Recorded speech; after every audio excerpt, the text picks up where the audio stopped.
জানিয়ে দিব এই মুহূর্তে পাওয়া সর্বশেষ বাংলা সংবাদ। শুরুতেই শিরোনাম। ফ্যাসিবাদের পতন হলেও গণতন্ত্র পুনঃপ্রতিষ্ঠা হয়নি বলে বিএনপি নেতা নজরুল ইসলামের মন্তব্য। এদিকে বিএনপি ও জামায়াতকে করা হুঁশিয়ারি শিবির নেতার। জানাবো ইনকিলাব মঞ্চের পুলিশ সদর দপ্তর ঘেরাও মিছিল আটকালো হাইকোর্ট মোড়ে।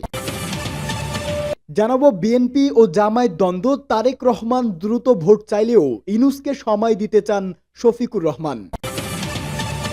এবং সর্বশেষ জানাবো জুলাই গণহত্যায় জড়িতদের বিচারের দাবিতে শিবিরের গণমিছিল। শুনছিলেন সংবাদ শিরোনাম, এবারে বিস্তারিত। ফ্যাসিবাদদের পতন হলেও গণতন্ত্র পুনঃপ্রতিষ্ঠা হয়নি নজরুল ইসলামের মন্তব্য। ফ্যাসিবাদের পতন হলেও গণতন্ত্র পুনঃপ্রতিষ্ঠা হয়নি মন্তব্য করে বিএনপির স্থায়ী কমিটির সদস্য নজরুল ইসলাম খান বলেছেন, গণতন্ত্র পুনঃপ্রতিষ্ঠার লক্ষ্যেই ফ্যাসিবাদের পতন চেয়েছি। বিএনপি চেয়ারপারসনের গুলশানের রাজনৈতিক কার্যালয়ে জমিয়তে ওলামায়ে ইসলাম বাংলাদেশের সাথে দলটির বৈঠক শেষে সাংবাদিকদের তিনি এসব কথা বলেন। নজরুল ইসলাম খান বলেন, দেশের বিদ্যমান পরিস্থিতি নিয়ে আমরা আলোচনা করেছি। এক্ষেত্রে আমরা অনেক বিষয়ে একমত হয়েছি। দেশের কল্যাণের জন্য দ্বিমতের কোনো কারণেই ভবিষ্যতে হবে না। তিনি বলেন, জমিয়তে ওলামায়ে ইসলাম বাংলাদেশ 4 দলীয় জোটের সঙ্গী ছিলেন। তিনি আরো বলেন, যুগপৎ আন্দোলন শুধু সরকারের বিরুদ্ধে হবে সেটা কোনো কথা নয়। দেশের যে কোনো আকাঙ্ক্ষা পূরণের জন্য আমরা এই আন্দোলন করতে পারি। আমরা গণতন্ত্র পুনঃপ্রতিষ্ঠার লক্ষ্যেই ফ্যাসিবাদের পতন চেয়েছি।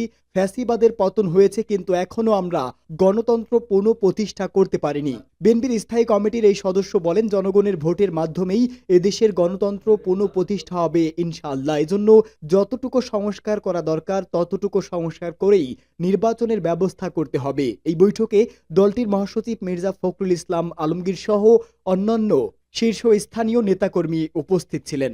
বিএনপি ও জামায়াতকে করা হুঁশিয়ারি শিবির নেতার। পতিত আওয়ামী ফ্যাসিস্ট সরকারের গুম, খুন, দুর্নীতি সহ সব রাষ্ট্রবিরোধী কর্মকাণ্ড এবং জুলাই গণহত্যার সঙ্গে জড়িতদের বিচারের দাবিতে সারা দেশের ন্যায় চট্টগ্রাম নগরীতে গণমিছিল করেছে বাংলাদেশ ইসলামী ছাত্র শিবির।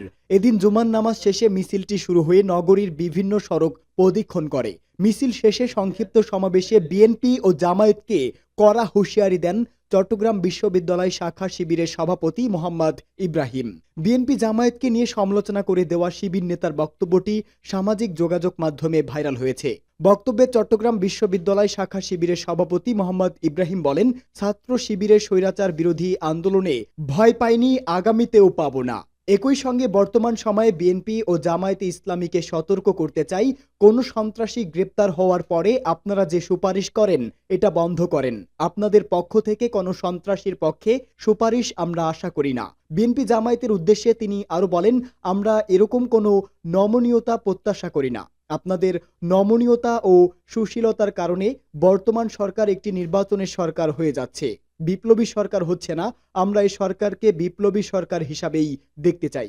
ইনকিলাব মঞ্চের পুলিশ সদর দপ্তর ঘেরাও মিছিল আটকালো হাইকোর্ট মোড়ে। জুলাই আন্দোলনে নিহতদের নিয়ে ষড়যন্ত্র এবং গণহত্যায় জড়িত পুলিশ সদস্যদের বিচার সহ 5 দাবিতে পুলিশ সদর দপ্তর ঘেরাওয়ের উদ্দেশ্যে ইনকিলাব মঞ্চের মিছিল আটকে দিয়েছে পুলিশ। পরে দাবির একটি স্মারকলিপি তুলে দিয়ে সন্ধ্যা 7টা পর্যন্ত আলটিমেটাম বেঁধে দিয়ে কর্মসূচি শেষ করেন তারা। শুক্রবার দুপুর 3:30টায় শাহবাগ থানার সামনে থেকে মিছিল নিয়ে ঢাকা বিশ্ববিদ্যালয়ের টিএসসি ও দোয়েল চত্বর হয়ে হাইকোর্ট মোড়ে যেতেই মিছিলটি আটকে দেয় পুলিশ। সেখানে ব্যারিকেড দিয়ে বিপুল সংখ্যক পুলিশ লাঠি হাতে অবস্থান নেন। পরে সেখানে দাঁড়িয়ে স্লোগান দিতে থাকেন আন্দোলনকারীরা।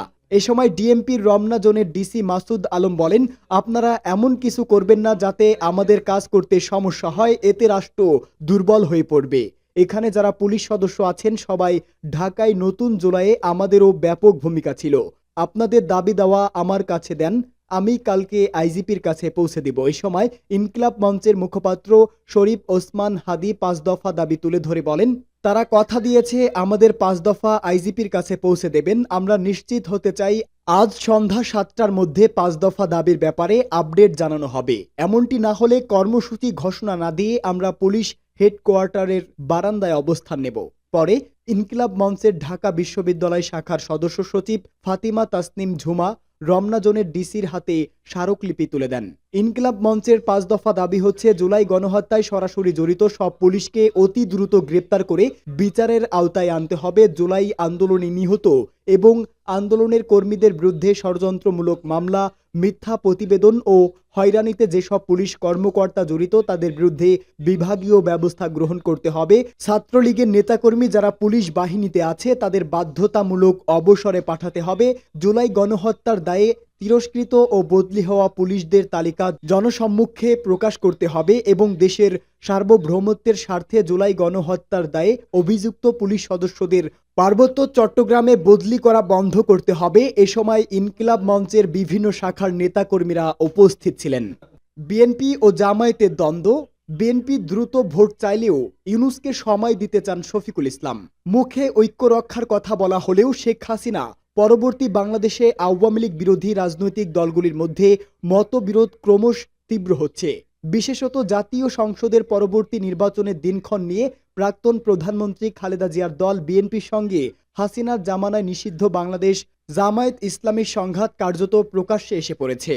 দ্রুত জাতীয় সংসদ নির্বাচন চেয়ে বিএনপি ক্রমশ মোহাম্মদ ইউনূসের নেতৃত্বাধীন বাংলাদেশের অন্তর্বর্তী সরকারের উপর চাপ বাড়াচ্ছে। অন্যদিকে জামায়াতের নেতৃত্ব চাইছেন এক্ষেত্রে ইউনূস সরকারকে প্রয়োজনীয় সময় দিতে। খালেদার পুত্র তথা দলে কার্যনির্বাহী চেয়ারম্যান তারেক রহমান দলের ভার্চুয়াল বৈঠকে বলেন, নির্বাচনী ব্যবস্থা যদি ঠিক করতে না পারি তবে দেশের কোনো কিছুরই সমাধান হবে না। ঝড় তুফান, বন্যা, খরা, বৃষ্টি যাই হোক না কেন একটি নির্দিষ্ট সময়ে নির্বাচন হতেই হবে।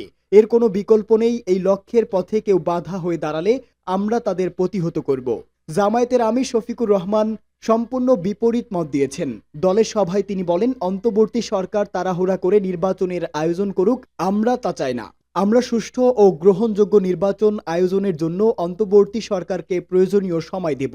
অন্তর্বর্তী সরকার অনেকগুলি সংস্কারের কাজ হাতে নিয়েছে। প্রয়োজনীয় সংস্কার করেই সরকার একটি সুষ্ঠু ও গ্রহণযোগ্য নির্বাচনের আয়োজন করবে বলে আমরা আশা করছি। এর আগে ইউনূসের ডাকা বৈঠকেও দুদলের মতবিরোধ প্রকাশ্যে এসেছিল। বিএনপি ওই বৈঠকে দাবি করেছিল, গত জুলাই আগস্টের গণ অভ্যুত্থানের পাশাপাশি হাসিনার শেষ 16 বছরে তাদের যত নেতাকর্মী খুন বা গুম হয়েছেন সকলের নাম শহীদদের তালিকায় তুলতে হবে। বিএনপি সরকার বিরোধী যেসব আন্দোলন করেছে সেগুলির উল্লেখ্য হাসিনা উচ্ছেদের সময়পঞ্জিতে রাখতে হবে। অন্যদিকে জামায়াতের দাবি, ৭১ গণহত্যার দায়ে তাদের যে সব নেতাকে আওয়ামী লীগ সরকার যুদ্ধ অপরাধ আদালতে বিচার করে ফাঁসি দিয়েছে তাদের নামও জুলাই শহীদদের তালিকায় নিতে হবে। কিন্তু মুক্তিযোদ্ধা জিয়াউর রহমানের প্রতিষ্ঠিত দল বিএনপি সেই দাবি মানতে রাজি হয়নি। জুলাই গণহত্যায় জড়িতদের বিচারের দাবিতে শিবিরের গণমিছিল। ফ্যাসিস্ট সরকারের গুম, খুন, দুর্নীতি সহ রাষ্ট্রবিরোধী কর্মকাণ্ড এবং জুলাই গণহত্যার সঙ্গে জড়িতদের বিচারের দাবিতে গণমিছিল করেছে বাংলাদেশ ছাত্র শিবিরের ঢাকা মহানগর শাখা। গণমিছিলে শিবিরের কেন্দ্রীয় নেতারা উপস্থিত ছিলেন। এ সময় তাদেরকে শেখ হাসিনার বিচারের দাবিতে বিভিন্ন মিছিল দিতে দেখা গেছে। মিছিলের স্লোগান হলো, আমার ভাই কবরে, খুনি কেন বাহিরে, ফাঁসি ফাঁসি ফাঁসি চাই, শেখ হাসিনার ফাঁসি চাই, দিল্লি না ঢাকা, ঢাকা ঢাকা, নারায়ে তাকবীর, আল্লাহু আকবার। গণমিছিল শুরু হওয়ার সময় আইনশৃঙ্খলা বাহিনীর কঠোর অবস্থান দেখা গেছে।